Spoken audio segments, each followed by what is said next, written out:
Hello, readers, and welcome to the Kiddos Reading Room. I'm Judy Walsh. Well, it's the middle of October, and it's certainly looking like fall outside, isn't it? A lot of my neighbors have been decorating their porches for the season using pumpkins or cabbages or colorful flowers. Our story today reminded me of something that comes around in the fall, and that is people enjoying vegetables like squash. Our story is about a girl who loved her squash, but not to eat. The title of our book is Sophie's Squash. Sophie's Squash is written by Pat Zietlow Miller, and our illustrator is Ann Wilsdorf. The publisher is Schwartz Wade Books. Let's learn more about this girl and her squash. Sophie's Squash. One bright fall day, Sophie chose a squash at the farmer's market. Her parents planned to serve it for supper, but Sophie had other ideas.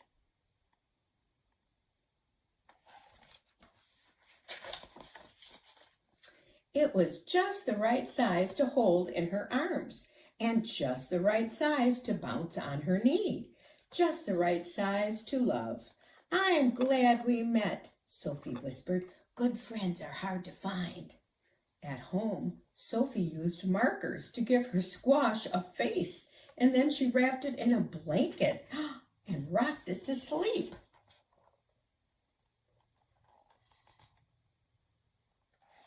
That's unusual, isn't it? When it was time to make supper, Sophie's mother looked at the squash. She looked at Sophie. "I call her Bernice," Sophie said. I'll call for a pizza," said her mother.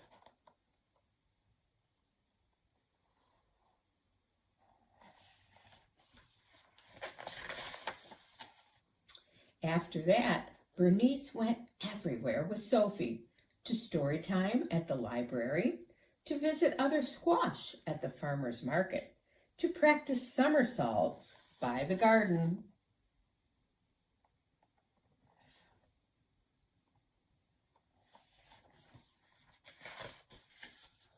Every night, Sophie gave Bernice a hug and a bottle and a kiss. "Well, we did hope she'd like vegetables," Sophie's mother told her father. "Shh," Sophie said.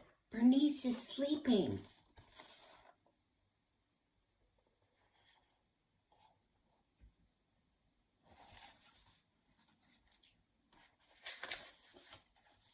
"Sweet pea," Sophie's mother said one morning as they made blueberry waffles.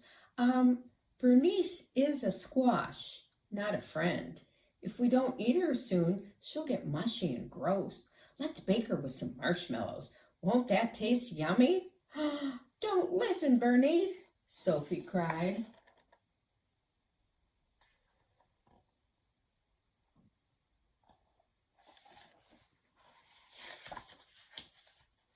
That afternoon, Sophie's father took her shopping. "Sugar beet," he said, "Bernice is a squash. Why don't you pick a nice toy to play with instead?" But the trucks were too hard and the dolls were too soft. Sophie clutched Bernice tightly. "No thanks," she said. "I have everything I need." After supper, Sophie's parents called a family meeting. Bernice napped in Sophie's lap. Why don't we donate Bernice to the food pantry before she rots?" her father suggested. Sophie shook her head. "Bernice will last forever." Do you think that's true? I'm not so sure about that. "Bernice seems a little blotchy," said Sophie's dad on the way to the library one day. "She looks perfect to me," Sophie replied. At story time, some kids pointed and stared. "What's that spotty thing?" a boy asked. "Her name is Bernice, and she's a squash," Sophie said, "with freckles." Maybe Bernice should stay home next time," Sophie's mom suggested. "Why?" Sophie asked. She wasn't the one being rude.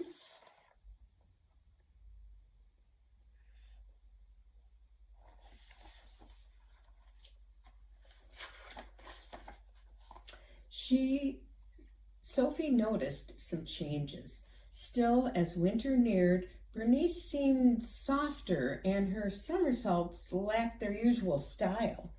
Visiting friends will cheer you up, Sophie said. At the farmer's market, squash were everywhere. Firm, shiny squash. What keeps a squash healthy? Sophie asked a farmer. Well, it's simple, really, he said. Fresh air, good clean dirt, and a little love. Well, Sophie thought, I have all that.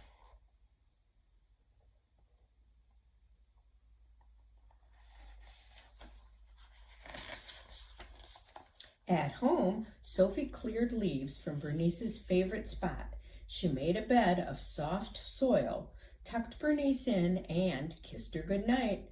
Get better soon, she whispered.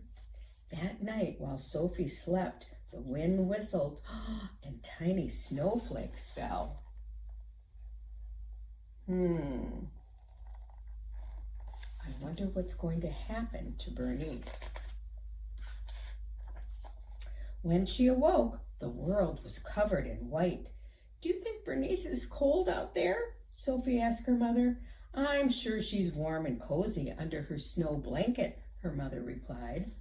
Sophie gazed out the window all morning.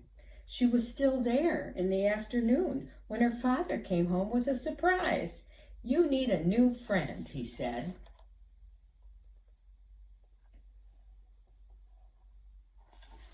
Let's see what that surprise was. Oh, meet Ace.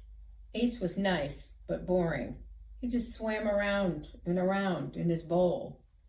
But during the long winter, Sophie discovered that Ace was a superb silent reader who did fabulous flip turns, and he always listened politely when she talked about Bernice.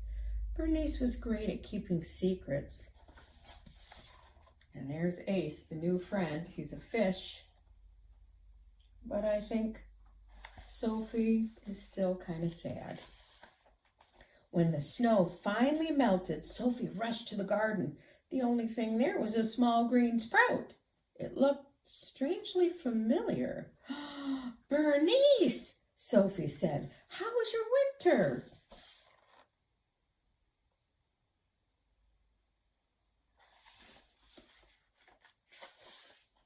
After that, Sophie, Ace, and Bernice ate lunch together every day. One bright summer morning, Sophie somersaulted across her yard and landed by the garden and stared in disbelief.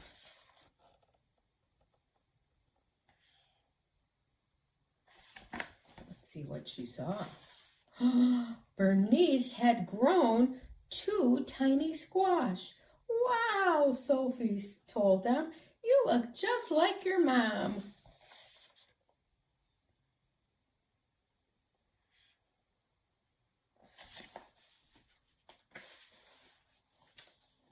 So, very soon, Bonnie and Baxter were just the right size for Sophie to hold in her arms and bounce on her knee.